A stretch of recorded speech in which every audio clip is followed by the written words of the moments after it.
ನಮಸ್ಕಾರ. ಬಿದಿಗೆ ಚಂದ್ರಮ ಡೊಂಕು ಸಂಚಿಕೆ 8. ಲೇಖಕರು ಎಂ.ಕೆ. ಇಂದಿರಾ. ಈ ಕೃತಿಯ ಸಂಪೂರ್ಣ ಗೌರವ ಆಯಾ ಲೇಖಕರಿಗೆ ಸಲ್ಲಿಸುವುದು. ಮೈಸೂರು ಪಾಕು, ಬಟಾಣಿ ಬಾತು, ನೊರೆ ಸಂಡಿಗೆಗಳ ಟಿಫನ್ ತಯಾರಾಗಿ ಎಲ್ಲರ ಕೈಗೆ ಬಂದಿತು. ಬೃಂದ ಇನ್ನೂ ತನ್ನ ಕೋಣೆಯೊಳಗೆ ಇದ್ದಳು. ತಾನು ಈಗ ಏನು ಮಾಡಬೇಕು, ಹೇಗಿರಬೇಕು ಎಂಬುದು ಒಂದು ತಿಳಿಯದ್ದರಿಂದ ಅವಳು ರುಕ್ಮಿಣಿಬಾಯಿ ಹೇಳಿದಂತೆ ಕೇಳುತ್ತಿದ್ದಳು ಮಾತ್ರ. ಅವರೇ ಲಕ್ಷಣವಾಗಿ ಜಡೆ ಹೆಣೆದು ಮುಡಿ ತುಂಬ ಹೂ ಮುಡಿಸಿದ್ದರು. ಒಂದು ಮೆರುಗಿನ ಸೀರೆಯನ್ನು ತಂದುಕೊಟ್ಟರು. ಏನೋ ಒಂದೆರಡು ಆಭರಣವನ್ನು ಹಾಕಿದರು. ಅವಳು ಸಂಕೋಚ ಪಟ್ಟುಕೊಂಡಾಗ ಅವರೆಂದರು, ನೀನು ಒಳ್ಳೆ ಚೆಲುವೆ ಇದ್ದೆ ಬೃಂದ. ನಿನಗೆ ಒಡವೆ ವಸ್ತ್ರ ಇಟ್ಟು ನಿನ್ನ ಚೆಲುವೆಯನ್ನು ಹೆಚ್ಚು ಮಾಡೋ ಅವಶ್ಯಕತೆ ಇಲ್ಲ. ಆದ್ರ ನೋಡು, ಮೊದಲು ಸರ್ತಿ ಲಕ್ಷಣವಾಗಿ ವರ್ಣ ಮುಂದೆ ಹೋಗೋದು, ಯಾಕೆ ಬೋಳು ಬೋಳಾಗಿ ಹೋಗಬೇಕು ಅಂತ ಅಷ್ಟೆ. ಮದುವೆಲಿ ನಿನಗೆ ಕಂಡುಗ ಚಿನ್ನ ಹೇರ್ತಾರ, ಆಮ್ಯಾಲ ನಾ ಎಂಥದಿಟ್ಟೆನು ನಿನ್ಗ. ಅವರು ಹೇಳಿದ ಮಾತು ನ್ಯಾಯವೆಂದು ಅನಿಸಿತು ಅವಳಿಗೂ. ಈಗ ಮೊದಲ ಬಾರಿಗೆ ವಸಂತನ ಎದುರಿಗೆ ಹೋಗಬೇಕು ಅವಳು. ಮುಖಕ್ಕೆ ಪೌಡರು ಲೇಪಿಸಿಕೊಂಡರೂ ಲಲಾಟದ ಅಂಚಿನಲ್ಲಿ ತನಿ ಬೆವರು ಮೂಡಿ ನಿಂತಿತು. ನೀನು ಬಾವ ಬೃಂದಕ್ಕ ಎಂದರು ಸೀತಾಬಾಯಿಯವರು. ಅವಳ ಕಾಲುಗಳು ಬಹು ಹಗುರವಾಗಿ ಕಂಪಿಸಿದವು. ನಿಧಾನವಾಗಿ ಪರದೆ ಸರಿಸಿ ಸುತ್ತಲೂ ನೋಡುತ್ತಾ ಹೊರಬಂದಳು. ಮನೆಯವರೆಲ್ಲ ಹಜಾರದಲ್ಲಿಯೇ ಕುಳಿತಿದ್ದಾರೆ. ವಸಂತ ಕುಳಿತ ದಿಕ್ಕು ಅವರಿಗೆ ಗೊತ್ತಿದೆ. 4 ಜನ ಗಂಡಸರು ಒಂದೇ ಕಡೆ ಕುಳಿತಿದ್ದಾರೆ. ಕತ್ತೆತ್ತಿ ದಿಟ್ಟಿಸಿ ನೋಡಲಾರದ ಸ್ಥಿತಿ ಅವಳದು. ಹೇಗೋ 4 ಹೆಜ್ಜೆ ಇಟ್ಟಳು. ಇಲ್ಲೇ ಕೂಡು ಎನ್ನುತ್ತಾ ತಮ್ಮ ಪಕ್ಕದಲ್ಲಿಯೇ ಕೈ ಹಿಡಿದು ಕೂರಿಸಿಕೊಂಡರು ಸೀತಾಬಾಯಿಯವರು. ಆಚೆ ಈಚೆ ರುಕ್ಮಿಣಿಬಾಯಿ, ಸೀತಾಬಾಯಿ ಇಬ್ಬರು ದಡೂತಿಯ ಹೆಂಗಸರು ಕುಳಿತಿದ್ದರಿಂದಲೋ ಏನೋ ಈಗ ಬೃಂದಾಗೆ ಸ್ವಲ್ಪ ಧೈರ್ಯ ಕೂಡಿಕೊಂಡಿದೆ. ತಿಂಡಿಯ ತಟ್ಟೆಗಳು ಎಲ್ಲರ ಕೈಗೂ ಬಂದಿತು. ಆದರೆ ತುಂಗಾಬಾಯಿಯವರಿಗೆ ಮಾತ್ರ ಕುರ್ಚಿಯ ಮೇಲೆ ಕುಳಿತು ತಟ್ಟೆಯಲ್ಲಿ ತಿಂಡಿ ತಿನ್ನುವುದು ಸಾಧ್ಯವೇ ಆಗಲಿಲ್ಲ. ಅಲ್ಲದೆ ಅವರು ಮೈಲಿಗೆಯಲ್ಲಿ ಒಂದು ದಿನವೂ ಏನೂ ತಿಂದವರಲ್ಲ. ಇಲ್ಲಿಯ ಉಪಚಾರ ಅವರಿಗೆ ಒಂದು ಬಗೆಯ ಹಿಂಸೆಯೇ ಆಗುತ್ತಿತ್ತು. ಯಾರು ಏನಾದರೂ ಅಂದುಕೊಳ್ಳಲಿ ಎಂದು ಆಕೆ ಕುರ್ಚಿಯಿಂದ ಕೆಳಗಿಳಿದು ಸೋಫಾದ ಮರೆಯಲ್ಲಿ ಕುಳಿತು ಬಿಟ್ಟರು. ಗಂಡಸರೆದುರಿಗೆ, ಅದು ಸರಿ ಬೀಗುರು ಎದುರಿಗೆ ಹಾಗೆ ಕುಳಿತುಕೊಳ್ಳುವುದು ಅವರಿಂದಾಗದು. ಮತ್ತು ಅವರು ತಿಂಡಿಯನ್ನು ಹಾಗೆ ಬಿಟ್ಟು ಬರಿಯ ಕಾಫಿ ಕುಡಿದರು. ಗಂಡಸರು ಹೆಂಗಸರು ಎಲ್ಲ ತುಂಬ ಮಾತಾಡುತ್ತಿದ್ದರು. ಮೌನವಾಗಿ ಕುಳಿತವರೆಂದರೆ ಬೃಂದ, ತುಂಗಾಬಾಯಿ. ವಸಂತ ಈಗಲೂ ಕಾಲ ಮೇಲೆ ಕಾಲು ಹಾಕಿ ಕುಳಿತು ಎಲ್ಲರೊಡನೆ ಹರಟುತ್ತಾ ತಿಂಡಿ ತಿನ್ನುತ್ತಿದ್ದಾನೆ. ಅವನು ಮುಖವನ್ನು ನೇರವಾಗಿ ದಿಟ್ಟಿಸುವ ಧೈರ್ಯ ಅವಳಿಗಿಲ್ಲ. ಆದರೆ ಹಂಬಲ ತಡೆಯಲಾರದೆ 1-2 ಬಾರಿ ನೋಡಿದಳು. ತನಗಿಂತ 10 ಪಟ್ಟು ಚೆಲುವ ಅವನೆಂದು ಮನದಟ್ಟಾಯಿತು. ರುಕ್ಮಿಣಿಬಾಯಿ ಸೀತಾಬಾಯಿಯ ಆ ವಿಷಯದಲ್ಲಿ ಸುಳ್ಳು ಹೇಳಿಲ್ಲವೆಂದು ತಿಳಿಯಿತು. ಒಳ್ಳೆ ತೊಳೆದ ಅಣಿಮುತ್ತಿನ ಬಣ್ಣ, ತಾಯಿಯ ಬಣ್ಣ, ರೂಪು, ತಂದೆಯ ನಿಲುವು, ನಗೆಯನ್ನು ಅವನು ಬಳುವಳಿಯಾಗಿ ಪಡೆದಿದ್ದಾನೆ. ದಟ್ಟವಾದ ಉಂಗುರ ಕೂದಲನ್ನು ಅಮೇರಿಕನ್ ಕಟ್ ಮಾಡಿಸಿದ್ದಾನೆ. ಅದು ಎಷ್ಟು ಚೆನ್ನಾಗಿ ಒಪ್ಪುತ್ತಿದೆ ಅವನ ಮುಖಕ್ಕೆ. ಯಾರನ್ನೇ ಆಗಲಿ ಕೊಂಕಿಲ್ಲದೆ ನೇರವಾಗಿ ನೋಡುವ ನೋಟ ಅವನದು. ಬೃಂದಾಳನ್ನು ಅಷ್ಟೇ ನೇರವಾಗಿ ನೋಡಿ ಮಧುರವಾಗಿ ನಕ್ಕಿದ್ದ. ಅವಳು ಕೂಡಲೇ ನೋಟ ಬದಲಾಯಿಸಿದಳು. ಅಷ್ಟು ರುಚಿಕಟ್ಟಾದ ತಿಂಡಿಯ ರುಚಿಯೂ ಅವಳಿಗೆ ಗೊತ್ತಾಗಲೊಲ್ಲದು. ಸುತ್ತಲಿನವರ ಮಾತು ಕಿವಿಗೆ ಹಾಕಿಕೊಳ್ಳಬೇಕು ಮತ್ತು ವಸಂತ ಮಾಧವನನ್ನು ಸರಿಯಾಗಿ ನೋಡಬೇಕು. ಬೆಳಗಿನಿಂದ ಹೊರಗೆ ತಲೆ ಹಾಕದವರು ಯಾವಾಗ ಹೇಗೆ ಇಲ್ಲಿಗೆ ಬಂದು ಕುಳಿತರು? ಜವಾನ ತಂದು ಕೂರಿಸಿರಬಹುದು. ಅವನೊಬ್ಬ ಗಳಿಗೆಗೊಂದು ಸಾರಿ ಆ ರೂಮಿನೊಳಗೆ ನುಸಿಯುತ್ತಿರುತ್ತಾನೆ. ಅವನ ಶರೀರದ ಮೇಲೆಯೇ ಅವಳ ಕಣ್ಣು. ಜವಾನ ತಂದು ಕೂರಿಸಿರಬಹುದು, ಮತ್ತೆ ಅವನೇ ಕರೆದುಕೊಂಡು ಹೋಗಬಹುದು. ಏನಿದು, ಸ್ವಲ್ಪವೂ ಐಬು ಗೊತ್ತೇ ಆಗುತ್ತಿಲ್ಲವಿಲ್ಲ. ಹೀಗಿದ್ದು ಯಾಕೆ ಒಬ್ಬರು ಇವರಿಗೆ ಹೆಣ್ಣು ಕೊಡಲು ಬರಲಿಲ್ಲ? ಬೀಗತೆಯರಿಬ್ಬರು ತುಂಗಾಬಾಯಿಗೆ ಉಪಚಾರ ಮಾಡಿ ಸಾಕಾದರು. ಆಗ ಬೃಂದ ಮೆಲ್ಲಗೆ ಅಂದಳು, ಅಮ್ಮ ಯಾವತ್ತು ಮೈಲಿಗೆಯಲ್ಲಿ ತಿಂಡಿ ತಿನ್ನೋದಿಲ್ರಿ. ಅದೂ ಅಲ್ಲದೆ ಮಧ್ಯಾಹ್ನದ ಹೊತ್ತು ತಿಂದು ಅಭ್ಯಾಸನೂ ಇಲ್ಲ. ಇಷ್ಟು ಜನರೆದುರು ಅಮ್ಮ ತಿನ್ನೋದಿಲ್ರಿ.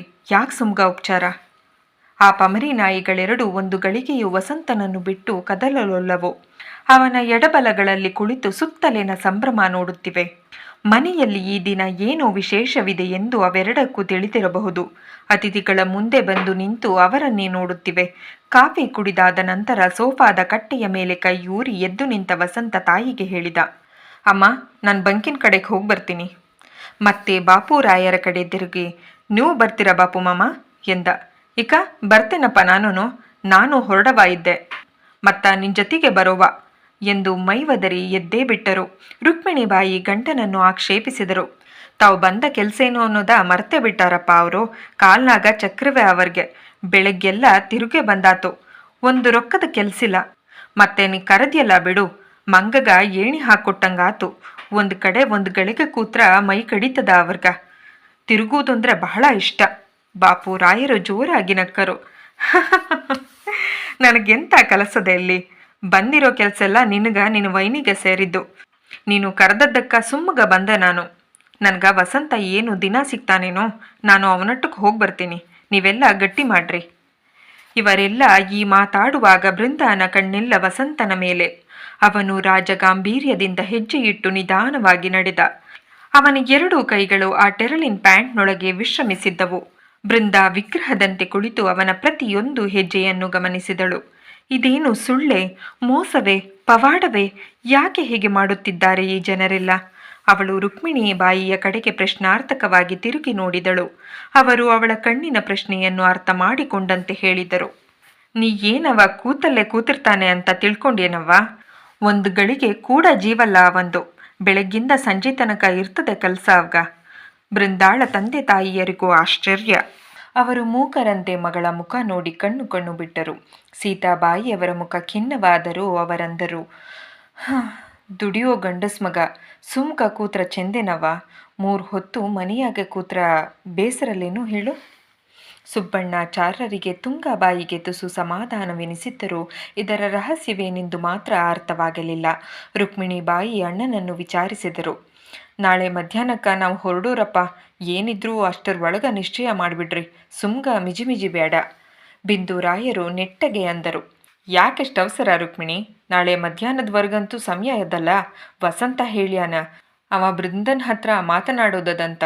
ಆಮ್ಯಾಲ ಯಾವುದು ಹೇಳ್ತೀನಿ ಅಂದಿದ್ದಾನ.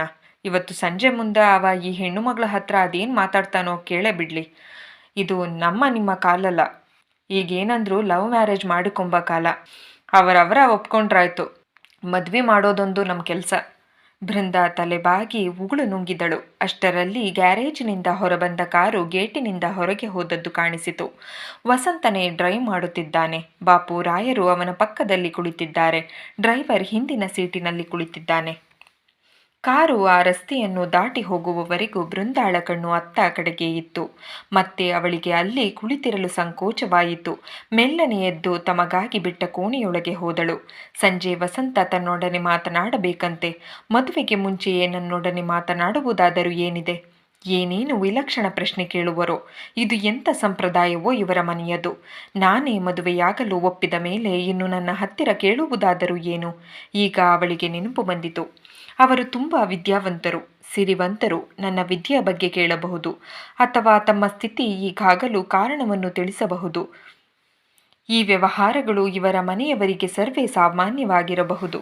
ಅವಳು ಒಳಗೆ ಬಂದ ಮೇಲೆ ಬಿಂದುರಾಯರು ಎದ್ದು ಹೊರಗಿನ ಕಾಂಪೌಂಡಿನಲ್ಲಿ ತಿರುಗಾಡತೊಡಗಿದರು. ಅವೆರಡು ನಾಯಿಗಳು ಅವರ ಕಾಲಬುಡದಲ್ಲಿಯೇ ಸುಳಿದಾಡುತ್ತಿವೆ.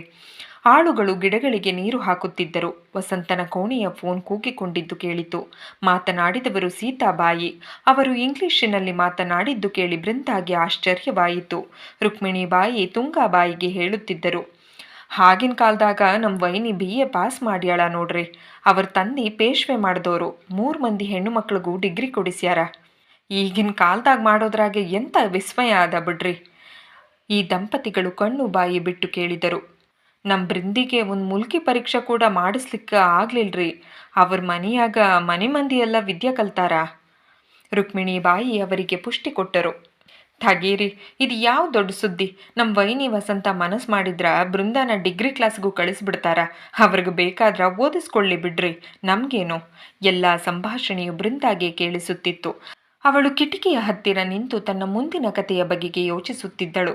ವೇಳೆ ಹೇಗೆ ಕಳೆಯುತ್ತೆಂದು ಅವಳಿಗೆ ತಿಳಿಯದು. ಕಾರು ಮನೆಯ ಮುಂದಿನ ರಸ್ತೆಯಲ್ಲಿ ಹಾರನ್ ಮಾಡಿಕೊಂಡು ಬಂದಾಗ ಬೃಂದ ಎಚ್ಚೆತ್ತಳು. ಇನ್ನು ಯಾವಾಗ ವಸಂತ ಹೇಳಿ ಕಳಿಸುತ್ತಾನೋ? ಅವನ ಪ್ರಶ್ನೆಗಳಿಗೆ ಉತ್ತರ ಕೊಡಲು ಅವಳು ಸಿದ್ಧಳಾಗಬೇಕಿತ್ತು.